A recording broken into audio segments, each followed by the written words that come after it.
आज हम एक बहुत ही गंभीर मुद्दे पर चर्चा करने जा रहे हैं। यह मुद्दा जुड़ा हुआ है आपके बच्चों से। यह मुद्दा जुड़ा हुआ है बच्चों की शिक्षा से। किस स्तर की उन्हें शिक्षा मिल रही है, आप सोचते तो बहुत होंगे। और आज हमको जो जमीनी तस्वीर दिखाने जा रहे हैं, उसके बाद आपके जहन में कई सवाल आएंगे। कैसे देश का भविष्य अपनी शिक्षा को लेकर समझौता करने पर मजबूर है। आज सवाल उठेंगे उन जिम्मेदारों पर जो बच्चों के भविष्य की नींव रखने का दावा तो करते हैं, लेकिन जो जमीनी तस्वीरें आती हैं वो उनकी संवेदनहीनता को जाहिर करती हैं, पोल खोलती हैं। सबसे पहले डिंडौरी जिले की हम बात करने जा रहे हैं। यहां शिक्षा और इलाज दोनों एक ही छत के नीचे मजबूरी बनकर रह गए हैं। यानी जिस अस्पताल में कमरों में मरीज दर्द से कराहते हैं, वहीं जी हां, वहीं पर नन्हे बच्चों का स्कूल भी लगाया जा रहा है।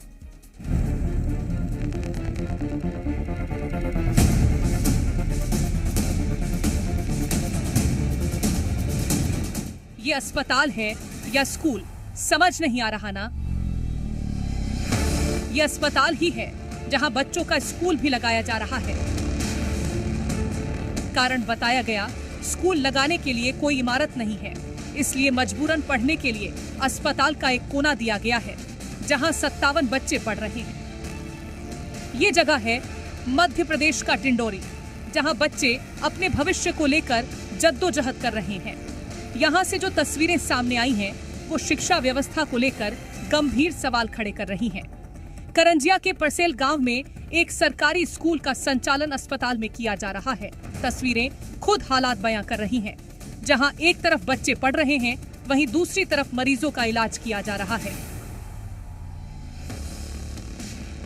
जिस जगह में हम खड़े हैं, ये करंजिया विकास खंड का परसेल गाँव है। यहाँ पर नवीन माध्यमिक शाला भी संचालित है परिसर में, और यहाँ पर आयुष्मान आरोग्य मंदिर भी संचालित है।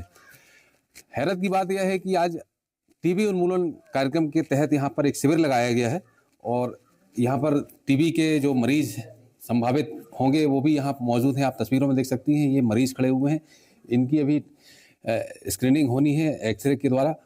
ये बाजू में हमारे एक क्लास चल रही है। ये स्कूल के जो शिक्षक हैं, ये बच्चों को तालीम दे रहे हैं। तस्वीरें बच्चों की मजबूरी को चीख चीख कर बता रही हैं कि कैसे बच्चों को अच्छे भविष्य से समझौता करना पड़ रहा है। बच्चों का कहना है कि जगह की भारी कमी के बावजूद वे किसी तरह पढ़ाई करना चाहते हैं। इस कारण जहां जगह मिली वहीं पढ़ रहे हैं। वहीं शिक्षक ने बताया कि करीब 1 साल पहले स्कूल भवन जर्जर हो गया था, जिससे सुरक्षा कारणों से मजबूरी में स्कूल अस्पताल भवन में चल रहा है। क्या दिक्कत होती है यहाँ पढ़ने में? नहीं सर जी, दिक्कत तो नहीं होती है, लेकिन एडजस्ट करके पढ़ लेते हैं। सर ये 2024 से संचालित हो रहा है सर। क्यों जरूरत पड़ी अस्पताल में? क्या है सर, हमारे ये मकान जो है वो जर्जर हो चुके स्कूल के, उसमें पानी टपकता था सर, इसलिए यहाँ संचालित करना पड़ा। इस अस्पताल में स्वास्थ्य शिविर का आयोजन भी किया गया है, जहाँ बड़ी संख्या में मरीज अपने चेकअप के लिए पहुँचे। ऐसे में क्षय रोग अधिकारी भी अस्पताल में चल रहे स्कूल को लेकर चिंता जता रहे हैं। बच्चों के स्वास्थ्य के साथ जोखिम लिया जा रहा है। जब हम यहाँ पर आए तो यहाँ बच्चे भी पढ़ रहे थे, तो हमको ये लगा देखकर कि बच्चे और कैंप एक साथ नहीं हो सकता है, एक्सरे का एक्सपोजर भी हो सकता है बच्चों को। तो अभी हमने अपना काम रोक दिया है।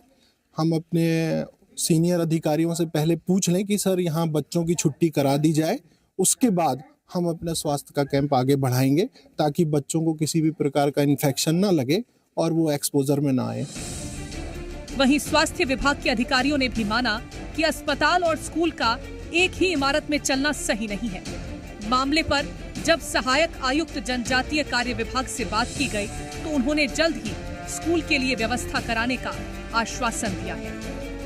अभी जैसे आपके द्वारा ये संज्ञान में आया है कि कोई स्कूल है और प्राइवेट जगह पे चल रहा है, और मैं जानकारी ले रहा हूँ बीओ से, और बीओ से जानकारी लेने के बाद, प्रतिवेदन लेने के बाद मैं इस पर कार्रवाई करूँगा। वहीं एक ही भवन में इलाज और पढ़ाई का साथ में होना शिक्षा विभाग पर कई सवाल खड़े करता है।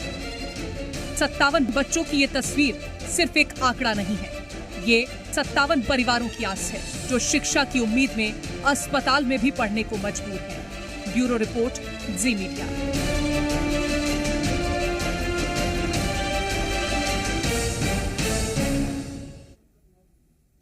इस पूरे मुद्दे पर रिपोर्टिंग की संदीप मिश्रा ने डिंडोरी से हमारे साथ लाइव जुड़ गए हैं। संदीप, आपने इस खबर पर बहुत बारीकी से रिपोर्टिंग की और तस्वीरें दर्शकों तक पहुंचाई। जिम्मेदार क्यों खामोशी साध रखे हैं? जो जिम्मेदार हैं, अधिकारी हैं, वो क्या इस व्यवस्था से उन्होंने दूरी बना रखी है या फिर पूरी तरह से वो खामोश हो गए हैं, अनदेखी कर रहे हैं बच्चों की समस्या को? एक कमरा, अस्पताल भी, क्लास भी, हो क्या रहा है ये? बिल्कुल दिव्यांश, मैं आपको बताना चाहूंगा कि डिंडोरी जिले की जो शिक्षा व्यवस्था है शुरू से ही सवालों के घेरे में रही है और आदिवासी क्षेत्र है। डिंडोरी से जो विधायक हैं उनके विधानसभा क्षेत्र का ये मामला है। परसेल गांव में जो सरकारी भवन नहीं होने की वजह से उसको अस्पताल में संचालित किया जा रहा है। ऐसा नहीं है कि सरकार ने कभी स्कूलों की मरम्मत के लिए राशि न भेजी हो।